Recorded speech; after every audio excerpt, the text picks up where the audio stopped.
content is king. I don't believe that you can produce too much content because there's all these filters and things like that. And if you put enough out there, more people will see it.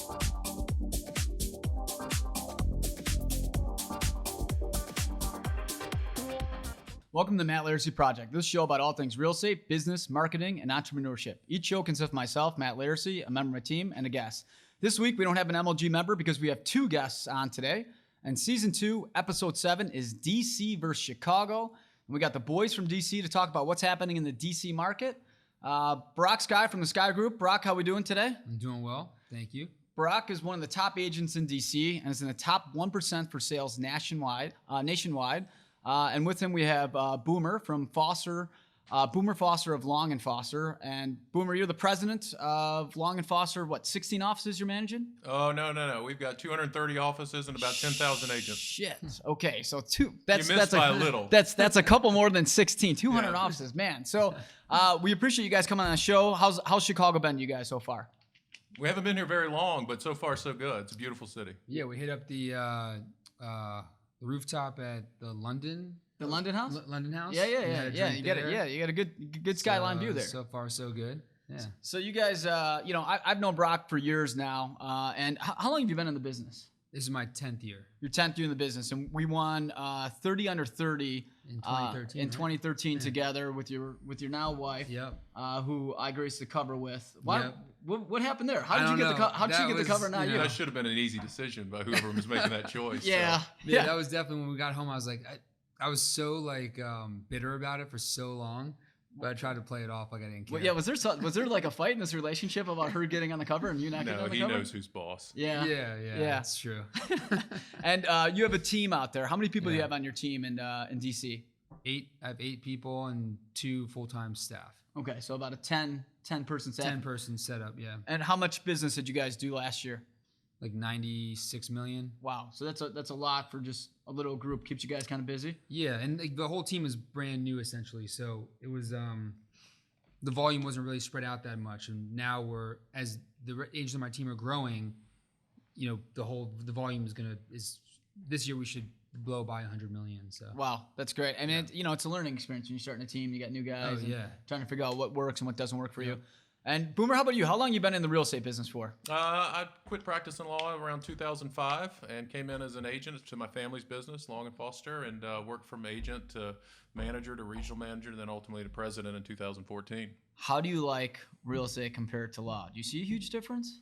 Oh, there's monstrous difference. Yeah. I mean, the ceiling on what you can make doing real estate is really, really high. And if you're just doing defense work, which is what I was doing as a lawyer, it's you got a pretty low ceiling. Plus, you're living your life in 6-minute increments because you're having to keep track of every minute of your day as an attorney. Right. You don't have to do that with this, so it's pretty doggone good. So now, do you ever have to put on that legal hat with managing as many agents as you are managing? All the time. I mean, agents every day are dealing with contracts, listing agreements, buy-side agreements, contract disputes. So I don't practice law anymore because my law degree and I'm licensed to practice in the state of South Carolina, and we don't do anything there as a company. Right. But certainly the law degree and the time practicing law helps me a bunch. Yeah, I have to imagine that you still know the law very well, and it probably comes in handy with when there's certain scenarios if you know that hey, we're sitting pretty here, or we're gonna have to try to settle this because we're not in the right. Yeah, how would a court look at this contractual issue, and how would it practically play out? It does come in pretty doggone handy. Yeah, I'm sure that you probably sometimes get your agents come in and say, hey, I'm getting sued for this. You're like, oh my God, there's no winning here. Well, the good news is we've got a legal department at Long & Foster, so I don't have to do a lot of that stuff. Yeah. And when you have it, when you're as big as we are, we've got lawyers and and we've got people on retainer. So not a lot of what I do is related to that. So Long & Foster is, really, really big on the East Coast. So for just our Chicago listeners, there's not really a big Long & Foster presence in the Midwest. No. Is there any presence at all in the Midwest at all? No. We cover Winston-Salem and Raleigh, North Carolina, up to New Jersey, the shore of New Jersey. So, like I said, 230 offices, 10,000 agents. Last year we did about $30 billion in sales, and 77,000 houses or so. And this was your family's company, correct? My uncle started Long and Foster back in 1968, and we sold in 2017 To Berkshire Hathaway? to Berkshire Hathaway. That's right. And then you guys, when you originally started, did you always just want to stay like in that, northeastern region, or was there ever plans to expand across the country? I think that my uncle was really conservative about how we grew. So he was really strategic and conservative. We grew into contiguous states and normally bought the biggest player in whatever city we were going into. Yeah. And would have continued to expand south and probably west, but we sold the company, so it's not really something that he's directing anymore. What do you think is the future then for Long and Foster with the sale? Is it you guys just going to stay as a separate umbrella? Do you think you ever switch the name to go towards the Berkshire, or what's the plan? I mean, I think what we have multiple brands underneath the Long and Foster umbrella. Yeah. Fonville Morrissey, if you just to use one of them down in the Raleigh-Durham Chapel Hill area. Yep. They don't go by Long and Foster, but they're a company that we bought back in 2005. So we'll continue to expand. There's we don't expect to ever go away from the Long and Foster brand unless it's going to be good for our agents to do that. Sure. So really every decision we make is the first question we ask as a leadership team is this going to be good for our agents? And if the answer to that question is no, we just don't do it. So if it would be better for them and give them a competitive advantage to switch from Long and Foster to something else, we definitely do that. Nice. And then, so, a lot of our people out here, we're always wondering that listen, like how things are going in different cities. So how would you guys say the DC market is going right now for real estate? You want to kick it off? Sure. Yeah. Right now it's great. It's growing like crazy. You have the cycles of the market, and summertime always slows down a little bit. Everywhere or most places. And for us, this year has been a little bit crazier than most. One thing that's changing though is DC is definitely leveling off. So we were having like the price growth you're talking about it's price slowing growth down. is slowing down, but it's it's like a healthy slowdown. It's what everybody's been asking to happen. Right. It's finally happening. Some people are like freaking out, like, oh my God, like we're gonna have this like a bubble or something like that. But really all that's happened is exactly what everybody's wanted to happen for the last few years, which is a slowdown. Right. But like still sales are happening, prices are still increasing. But now it's a little bit more of a negotiation rather than like, let's wipe away all contingencies and have a bidding war in every single transaction. Well, I always say you don't want to keep going up and up and up and up and up, and that's how bubbles start. I mean, you get Right. to a certain point, you can't just grab a number, pie out of the sky number and just say, hey, this is what it's worth, and people pay for it. What about you, Boomer? What are you seeing on your end? Well, I think it's interesting when you look at it, DC. When we think about DC, we think about DC Metro. Okay. Because Montgomery County, Maryland, Prince George's County, Maryland, over into McLean and Arlington County and Alexandria. It's price point specific and it's hyper local. So, we've got inventory issues like a lot of other people in the United States when you're talking about entry level and the next buy side up. Yep. But when you get into the luxury space, there are places that we've still got inventory challenges there. But for the most part, you've got more inventory in the luxury space than you do at entry level. So we're not seeing we're not seeing homes appreciate at a really fast clip. Right. So we're seeing somewhere low single digits in most places. The only two places that I saw when I was looking at it where you live in Columbia Heights, there was double-digit appreciation, and then over in Shaw in Washington, D.C. Do you think that has something to do with him being there No, in general? it has zero to do Absolutely. with him being Maybe he's bringing the price point down? there. If you ask him, it's everything Yeah. to do with him being there, but no, I don't think so. What about, you used the word luxury a couple times, and people toss around the word luxury a lot, and, different markets, luxury means different Sure. things. What would luxury, what's a price point where maybe luxury starts in your guys' I think market? it depends on where you are. Yeah. I mean, if you're in Potomac, Maryland, or Great Falls at 1.5 or more, that's a little outside of DC. Barak can probably talk, but in Washington, DC, you're probably talking about 2 million plus is luxury for townhouses, single families, condos. You can probably Million plus for million condos. plus for condos. Million plus is luxury or so. But yeah. I mean, we've got, if you're in McLean or Arlington, $1 million houses are teardowns there. Wow. So, it really depends on where you are, just like anywhere else. It's hyper local. Yeah. I mean, it's in our market. It could start as low as 750, depending on the area, and usually about $1 million or above is what we would consider, more of the luxury market. But what about high sales? I mean, I think the highest sale ever for us was 58.6 million. But minus that one sale we had, the next sale from there was like 17 million. So we don't get a lot above like $10 million sales. You guys have a lot of $10 million plus sales, or are you few. guys kind of more like No, a very local few. thing, not in New York, where 10 million's every day of the week? I mean, you're talking about 5 million plus, probably 50 or less a year. Okay, so it's more of kind of like more like a normal market in the sense of like, you know, We there's have a not lot crazy. more million to 3 million than most people do. Right. But if you're talking about, we've had some big Crazy. sales. I mean, We've had some big Evermay sales. went for 25 million Yep. a few years ago. I can't remember what Bezos bought his for in Georgetown. I think it was 22 maybe. Yeah, so you're talking about some pretty big sales, but Yeah. we don't have the condos like we were in New York a few months ago, and they've got $80 million condos. Yeah, they're I selling. didn't know That's if that not was our like in market. DC. Yeah, No, like, you know. no. So what about like a shift? Are you guys seeing a shift at all in your market? I mean, where we're at, I mean, I feel like everybody talks about, we're in the shifting market. People feel like we're going towards a buyer's market. Are you guys feeling that at all on the East Coast at all? I think if it depends on if you're from price point, right? I mean, Right. correct me if you think I'm wrong, Barak, but if you know, it depends on what price point you're in.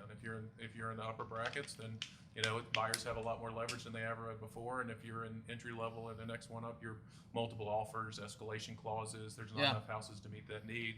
And then there are sub markets like, I mean, we have Amazon coming into Crystal City in Northern Virginia, which is Arlington area.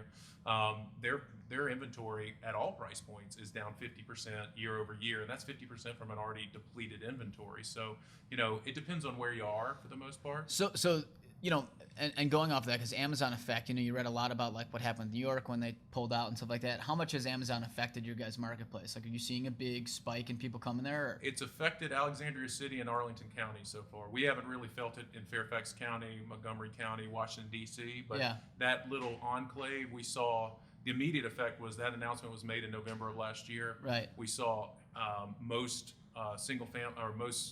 December's numbers were down pretty much everywhere except for those two places, and they were up 25%. Come on. And since that point, because of that, everybody either coming in to buy or holding on because they think it's going to be a good investment long term, inventory is just completely plummeted. So we're talking about very, very little on the market right now in either Arlington County or in Alexandria City. So it's, you know, because I know like even here when we were like in like the finalist runnings, which we knew we wouldn't get, but like people were like, I mean, I can't tell you how many sellers I had was like, well, I'm waiting for that Amazon money, you know, thinking that they were just going to cash in. And I mean, I personally was devastated when they choose Chicago. I didn't think they would, but I mean, obviously business wise and being selfish, I would have loved them to come here for our business. Oh, yeah. But I just didn't know if you guys experienced that. What about, you know, like Long and Foster itself? Like, how are you guys able to kind of stay on top in such a competitive business? Like, what type of practices have you guys been using to kind of, you know, beat your competition? So I'll tell you, I mean, you know, the basic business idea that my uncle started with a long time ago is if you take care of people, everything else takes care of itself. So it's always put the consumer and the agents before the company. But when you talk about staying ahead, it's about training, coaching, mentoring. It's about tools and resources that give them competitive advantages. It's about supporting them when they need support. But it's really about making sure your brand is strong, making sure the associations with your agents are strong, and the people that you're putting out on the street are the most skilled professionals that are in the marketplace. So at the end of the day, the reason we stay ahead is because of people like Barak and other agents that we have. They're all, you know, I would tell you that in my opinion, and this may offend some people, but I think the talent pool in the real estate industry is pretty shallow. Yeah, it's there's some small. There's some really, really good folks out there, and we have a higher percentage of the good folks than anybody else does. Your top 1% pretty much do all the business, and then, you know, there's always gonna be the mom and pops that are, you know, just in it just to get a quick sale because they want to have their license and their board. But like, you know, the real talent is tough. And like, how about maintaining the talent? Like, are you guys seeing like Redfin? Are they big in your guys' marketplace at all? Redfin has 2 or 3% market share, but they have that pretty much everywhere. You know, it's a transactional based business. So, you know, I think that, you know, they devalue agents and they devalue service. So at the end of the day, people use them once and don't use them again. So they maintain somewhere between 2 and 3% market share. Yeah. I mean, we noticed in our, you know, market here that they have, I think they got the best website to search on. Sure. And they're much more than 2 or 3% here. They've grown quite a bit, but it hasn't like affected our business necessarily. But I know that their goal obviously is to try to do so. I think the challenge in that case for folks like you guys is getting in front of the consumer before they make that decision. Correct. What the consumer sees is a reduced fee, or they see a rebate, and they think at the end of the day all of us are created equally, and we're not. So financially, they're better off using folks like you guys than Right. using Redfin, but they don't ever get the opportunity to hear why. And talking about the rebate, because you Exactly right. you got the Amazon rebate that was just announced and stuff like that. Has that your The agents Realogy talked about partnership. it? Correct. Yeah, that was an interesting thing to watch. So Yeah. we've heard from Barak actually texted me when that happened. I heard from quite a few agents. Was he trying to about- buy some more Amazon stock? Well, no. I mean, did you see what happened to Realogy stock when that Yeah, happened? They yeah, were at it's- $6. They went to $8. Now they're down less than Yeah, $5. they dipped. Yeah. So you've got a company that I'm not sure how much I want to get into that piece of it, but Right. it'll be interesting. That won't affect sellers because they're not offering a benefit to the sellers. At the Right. end of the day, whether it moves the buy side needle, I don't know, and whether those benefits are enough to get people excited enough to go through there. Yeah. It'll be interesting to see. Brock, has any of your clients mentioned this at all to you on the buy side? Not a thing. Yeah. I mean, nobody has to They me don't either. even I'm know just that. curious. They don't Yeah. even know. I mean, it's not even like. I mean, the biggest challenge I have is Redfin. With if the Redfin like platform is getting to the consumer before I have a chance to talk to them. Yeah. And they're like, oh, this is good enough. This is how real estate's done now. Yeah. Right. Because that's what the Yeah. their commercials basically Right. say. This is the new real estate. Right. So like they'll call Redfin and then Yeah. they won't call anybody else. Yeah. Because the person on the phone is nice enough and Yeah. they see the rebate and Yeah. they don't know any better. Yeah, I mean it's different models, and another big one that's been here has been a lot of talk in our industry has been Compass. They've actually taken up a lot of market share. I mean, Sure. it's kind of like what you mentioned earlier, is that you'd buy the biggest player. We're seeing a lot of them buy up a lot of. I would say almost everybody. I feel like in our industry is getting bought by Compass. How are They're you buying guys? companies here, or they're buying agents here. Both. Yeah. Yeah, they're buying both. Same in DC. So, is there anything that you guys are trying to do to protect against Compass or anything like that? Are you guys seeing them do like a huge amount like they are in They've DC? had a lot of success in Washington, D.C. They've Yeah. come in and bought a bunch of agents, bought a bunch of top producer folks. At the end of the day, we're going to be us. What we've Right. always done well is we put out the best, skilled and trained agents in the marketplace. We're going to make sure our agents have what they need to be more successful here than other places. And I don't think you make your house worth more by burning down your neighbor's house, but it'll be interesting Yeah. whether that model, Yeah. as fiscally irresponsible as it seems like it Yeah. is sustainable. Yeah, it's interesting. We sit in an interesting position because my grandpa started in real estate, and then my father is the one that started our company. I took it downtown in '08, so I don't. We're probably the only boutique company I know of that does a high volume business that's probably left in Chicago. It's just most people don't know that we're called AmeriCorp. That's like the name of the company, and I have the Matt Laricy Group that's down here. So we're kind of on the sidelines just watching all the time of seeing like where the players are going, who's getting picked up. I just think it's always interesting to see because I do feel like some agree. a lot of agents feel like there's new Kool-Aid out there, and that's going to be the next trick that's going to get them over the hump. And at the end of the day, it's just buyers and sellers want to work with people that are very knowledgeable in the business and Yeah.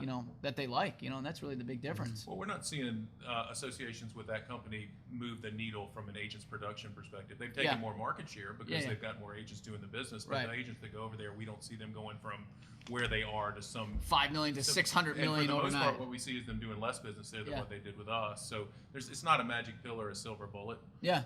And they've been in our marketplace.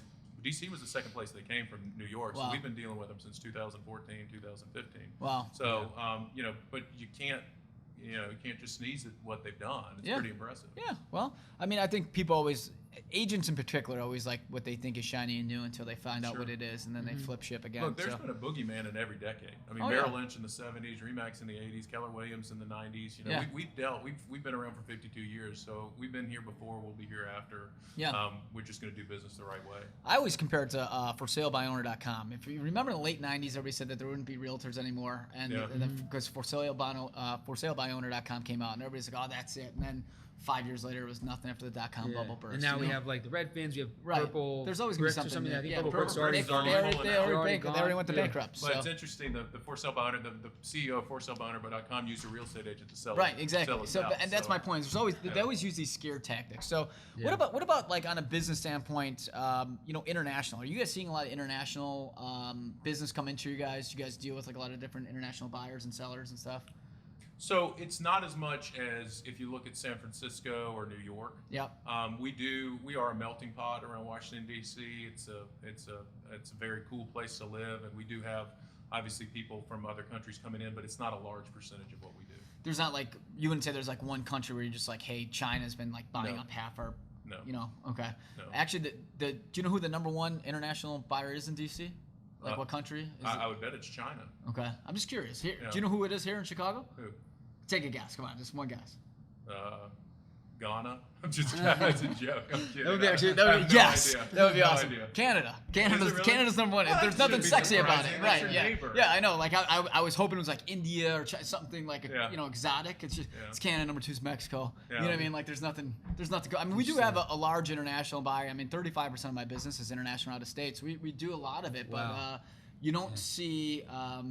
It's not like a San Francisco or New York where you got a heavy Russian or Chinese influence. Where Or Miami for that Yeah, matter. Miami's Miami's huge. got a ton, Yeah, I mean it's just not like that. What about technology and stuff like that? Technology, it's an ever evolving thing. People are always trying to do something cool and different. Brock, I see you've been doing a lot of really cool stuff with video. Have you seen a lot of success using video in your marketing and things like that? Yeah, there's been a lot of success with that. I feel like I wanted to be first to market in DC with that type of marketing campaign. Yeah. And it's really paid off a lot. The way I saw it in the beginning was this is the new version of a full page magazine ad in the best Right. magazines in DC. Right. But now I can track it and reach way more people. Right. So now what's happening is I'll walk into a place and someone will ask me, "Hey, are you that realtor from Instagram?" Yeah. Probably happens once a week. Yeah. And so it's working. I'm top of mind. That's the whole goal. Right. So it's really been hard to now transition to all right, how much money am I making off my spend? That hasn't happened yet, and enough to really monitor and track it. But it's working in regards to keeping me top of mind. So it's getting me a lot of developer clients, a lot of developer business. I think that's a big way to look at that too, and a lot of agents that are listening out there too. Is you always want to say well, if I spend $10,000 on video, why am I not getting my $10,000 back? But sometimes it's one of those things where it's on a branding standpoint, where you said, you walk into a restaurant or to a coffee shop, and somebody's like, "Hey, I saw one of your stuff on Instagram or on YouTube or something like that," and people kind of forget that when you're trying to build an empire in DC, you have to have all different faucets working for you, and Instagram and social medias are big ones. Boomer, are you seeing a lot of your agents starting to use the video a lot more? I wish I could say that I was. We've been talking about the importance of video probably since 08, Yeah. 09. I've been out there banging the drum about how important it is to your business. I think it's interesting because a lot of people talk about, I don't like the way I look on video, and it's always funny. I say, "What's the way you look in real life?" I say that all the time. When they say I don't like the Yeah. picture, I'm like, "That's you. Yeah. That's Right. what you look like." You might I as don't well tell you. embrace it. Yeah. But the top agents are doing it. Yeah. And there are some that you see them different levels of professionalism with what they're doing, but Right. it's really difficult to get a lot of our folks to embrace it. Well, I think it's change, and anytime it's change, it's just like in any industry, it could be uncomfortable too, because they say, "Hey, I'm in real estate and I'm not here to try to be a TV producer or something like that." What about virtual reality and stuff like that? Matterport's really big in our market here. Are you guys using a lot of VR and stuff like that? Home Yeah. visit. Yeah, we have companies that streamline that all. They'll do the still photography, the Matterport video. You can package it all together. Yeah. And we're doing Matterport for most listings if it's not like a studio condo, Yeah. or something like that where it's the pictures can tell enough of the story. But it's very popular. Yeah. And now when you're in a listing pitch, it's if you don't check all these boxes, everybody else that's pitching Right. is checking. You got to say hey. Right. Yeah.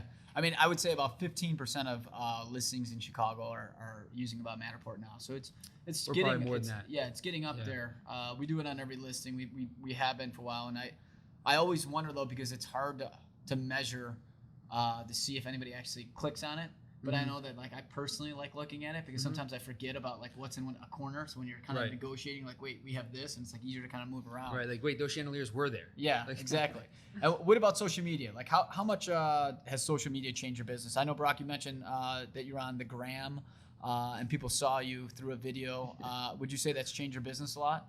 Yeah, it's changed dramatically. I think it's leading to a lot of power listings in regards to condo projects and bigger listings and word of mouth. It not only keeps me top of mind with my sphere and my friends, but when you boost a post and it goes to people that you're target marketing. Right. You And could get really you creepy hit that with the same, data. You can. Yeah. But you keep hitting the same the marketing set that you created. You keep hitting that same demographic over and over again. Right. And when they're ready, I'll get direct messages on Instagram. Hey, my mom's selling her house, or is this something that you do? You know, once or twice a week, I'll get an inquiry that I count as a lead. And do you Facebook, Instagram, LinkedIn, Twitter? Are you tweeting? What are you doing here? What's your? I'm just doing Instagram primarily, and I'll cross boost that post on Facebook. Yeah. But it's funny because now I feel like Facebook is an older demographic. Like my mom's on Facebook all day. Yeah. Right? Facebook, I definitely target the 45 plus on there. It's like we're just kidding. 45 plus. Come We're on, just man. kidding. I was gonna, It's like man, they I don't thought know I the thought you guy were name. 27. You know what I mean? Yeah, it's You the know? gray in my beard. Yeah. But yeah, I mean, it's so both. I probably spend the majority of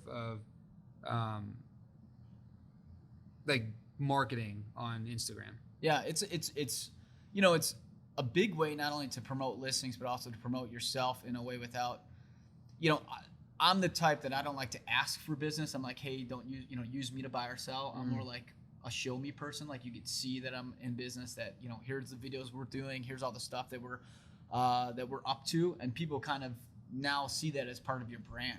So instead of saying like, hey, what do you do for a living? It's kind of like, hey, I see all your posts. Like you guys are killing it doing this. And it's like, it's exactly what you're happens. speaking, I get calls from developers now that they're like, they want to try something new, Right. especially like when the market softens a little bit. Right. And the musical chairs happen. Right. You Everybody starts get switching. Yeah.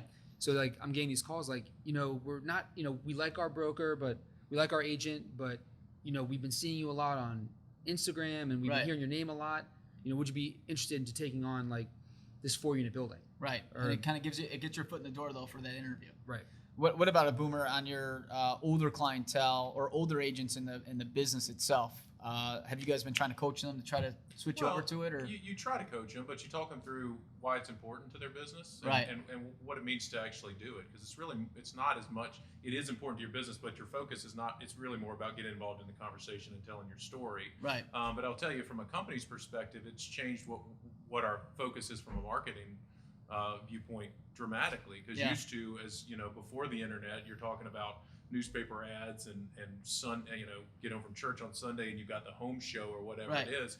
Now we don't do a whole lot with TV, radio, or newspapers anymore, and so it's all digital and social with what we're doing from a corporate perspective. are you as a company like trying to do like more brand videos that you could promote on them? Totally, yeah. And the compound effect of social media is what's important from our perspective. So Yeah. we can get some things that agents can personalize themselves. That Right. from a branding perspective, they can put whatever information they want into, and then they put that out there. Other people share it. Other people see it. Other people like it.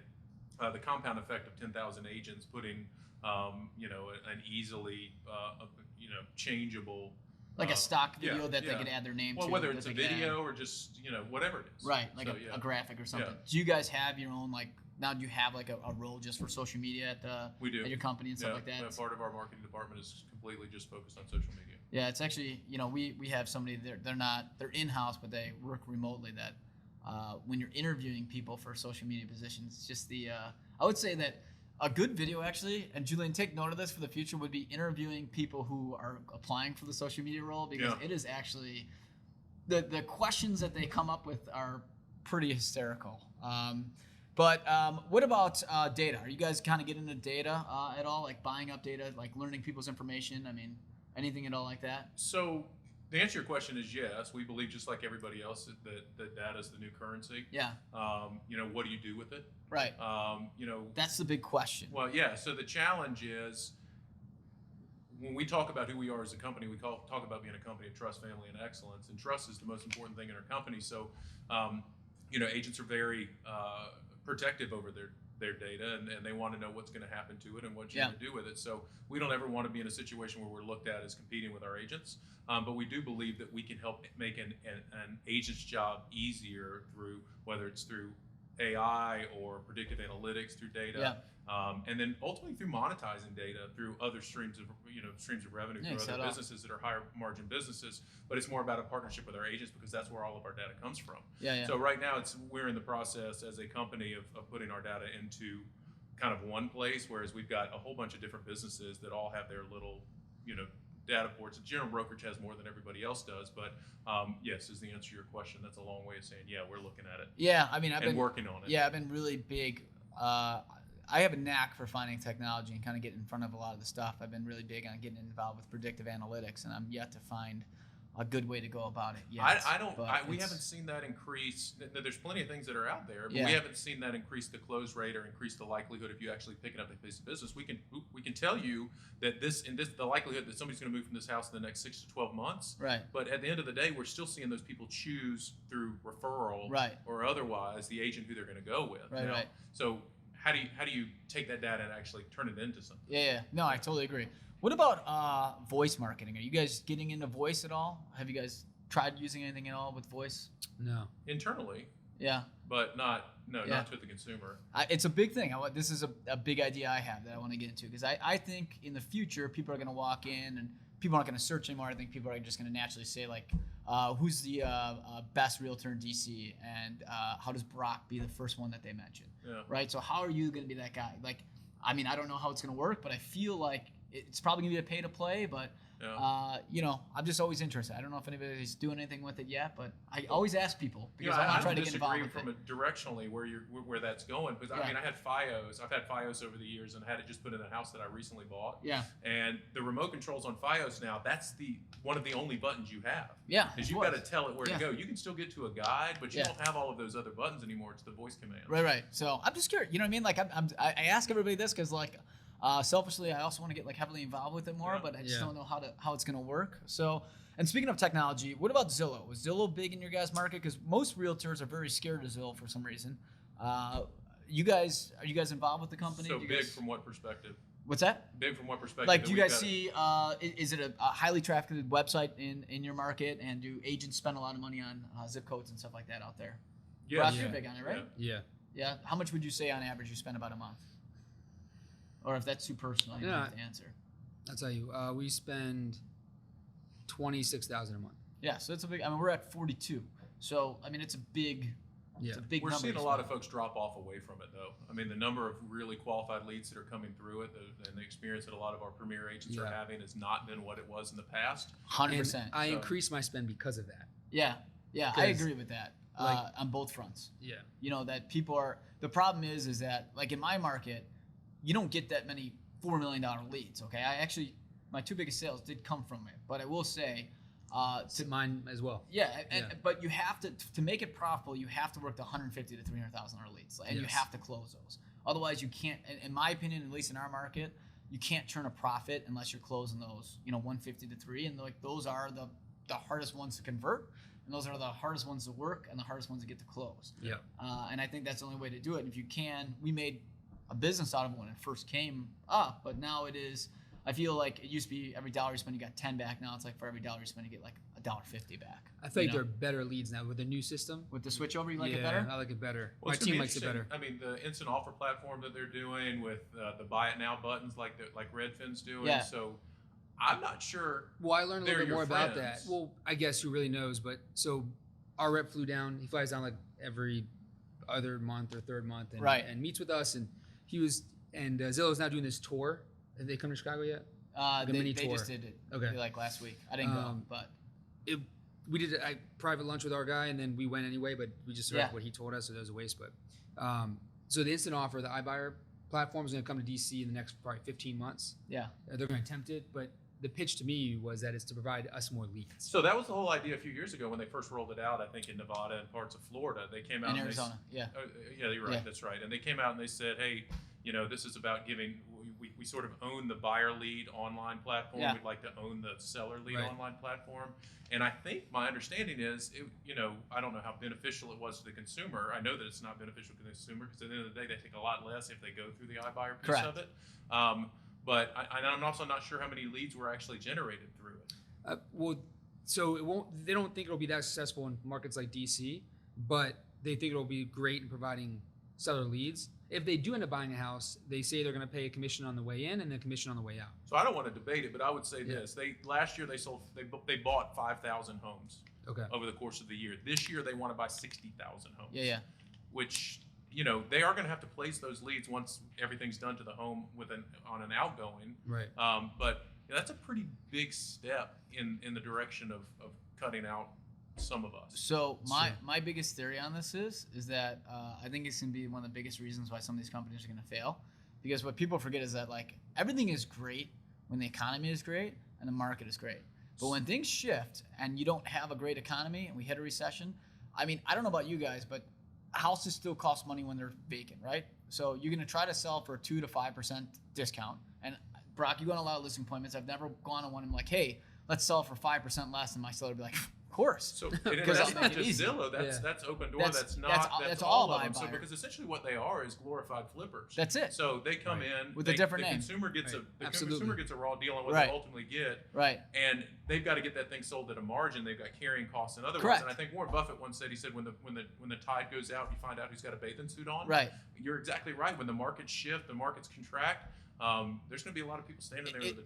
It's a great model when we're in we're right now, appreciating. but in 2 to 3 years from now, when you're sitting on 500 different houses that haven't moved, we'll see how that works. Now, I mean, I could be wrong. I got in a fight with my Zillow guy about it, but we will see who's holding the cards at the end, because I did predict most of Zillow's things, not to their dismay. I used to like it back in the day, though, just to kind of digress a little bit, is when Zillow used to have, I called they would do pricing for zip codes. I said it was like the like oil prices. Yeah. You would study which month. So what I would used to do is I used to buy in December, because agents are always broke and pulling out and they're nervous looking at their last year's stats. Right. So I would get discount, like 50% discounts on zip codes. You could lock it up for a year. Which is a perfect time to make your spring market Yes. awesome, right? Yeah. 'Cause that's when everybody's starting Right. to look again. But then they changed it to, now it's all like standardized and sucks. But it used to be great. Like it was like playing the stock market. So what about other big websites? Because I know like different regions have different sites. Like is Realtor.com in our area just pulled out all their advertising. So you can't like really advertise on it anymore.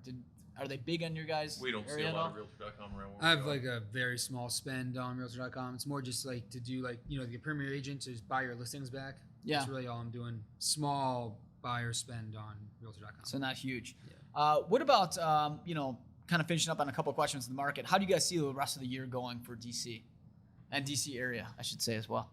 I think it's probably going to mirror what happened in, last year in 2018. It's just it's a cyclical market. You've got, and this year our spring market was a little bit later and went a little bit farther into the summer. Normally we slow down around Mother's Day, and we didn't. Yeah. July was really interesting to watch because one week would be awesome, the next week not so good, and Right. the next couple weeks have been awesome. The rest of the year, I expect to have a solid market. I mean, we're going to see things slow down in August. You're going to see September, October, November, and then it'll slow down again between November and December. Which is what we expect. Next year will be a little different with the election, but That was going to be my next question, because, typically real estate doesn't perform that well during presidential election years. I mean, 16 it was, but I think that has to do with like the economy was just kind of like such a, force to be reckoned with that it was kind of hard to slow the market. Do you think next year's, presidential election is going to affect your guys' market at all? so it doesn't affect Washington D.C. as much as you would think it does. Yeah. It's always a blip, but the reason it affects, I believe the biggest indicator on how good a real estate market is going to be is consumer confidence. Yeah. And the reason you see presidential election years take a little bit of a dip is because people don't know what they're going to deal with for the next 4 years. Yeah. They know there's something coming up, and we know this is going to be a very contentious election. There's Right. no one that's just going to be a landslide. So people, when they're not confident, they wait to buy or sell until Right. they are confident. So you're going to see, I would think you're going to see a strong spring market again, and then you're going to see it slow down midsummer and stay slow probably, is my guess, until through the election. But normally the dip in consumer confidence you see in September, October before presidential elections. Yeah. And then you always see a huge spike, regardless of who wins. Yeah. In consumer confidence in December. So It really doesn't matter. That's the real estate, and then it'll go. Because I am actually predicting that I think next year is going to be the first really bad year we've seen in like 6 years for real estate. I'm not saying it's going to be bad, but I will Yeah. tell you that the inventory issues in most places in the United States is already causing contraction in the number of sales. Yeah. So We're actually seeing a growth in inventory by us. Things are sitting for more than they were previously, and our inventory is not the lowest ever. Now we're at like a medium to low inventory, and I think it's actually making our buyers second guess, because now they're like, wait, why is this not selling in a day? Right. And people now are Right, like, they get used to it. yeah, sellers got used to 24, 48-hour sales. Right. Buyers got used to it. Now people are like, it's been on the market for 50 days. There's got to be something wrong with it. You're like, hey, like real estate was never designed to sell in 24, 48 hours. Yeah. Right. Otherwise, we wouldn't have a job. Like there would have been Right. no reason to get a realtor. So, Yeah. but anyways, last couple of things. We have what we call the Fast Five here, where we end with 5 quick questions. Since we have 2 you guys each have to answer these. Okay. So question number 1 is, what is the best piece of advice you've ever received? And we'll start with Barak. The sun will always rise tomorrow. All right. That's perseverance. Yeah. I got it. I asked my uncle, how do you go from 2 agents and one agent and 2 guys starting a company to 10,000 agents, and he said, it's pretty simple. If you take care of people, everything else will take care of itself. Yeah. So that's been our business philosophy, and that's the best piece of advice I've ever gotten. Awesome. And Barak, do you love to win or do you hate to lose? And this is my favorite question. Do you love to win easy. or hate to lose? I love to win. All right. I hate to lose. I'm with you on Boomer. Yeah. I hate to lose. Yeah, I hate it, fucking man. hate losing. Yeah, I I don't do know too. why. Winning's good, but I hate losing. Yeah. Who's your biggest hero, Barak? Biggest hero. Wow. They could be alive or dead. It could be a history person. Probably my dad. Your dad. Yeah. Awesome. Mine too. My dad passed away a while back, and always was my hero growing up. Everybody growing up in the '80s, it was like Larry Bird, Magic Johnson. No, it was always my dad. Yeah. That's awesome. If you have one superpower, what would it be?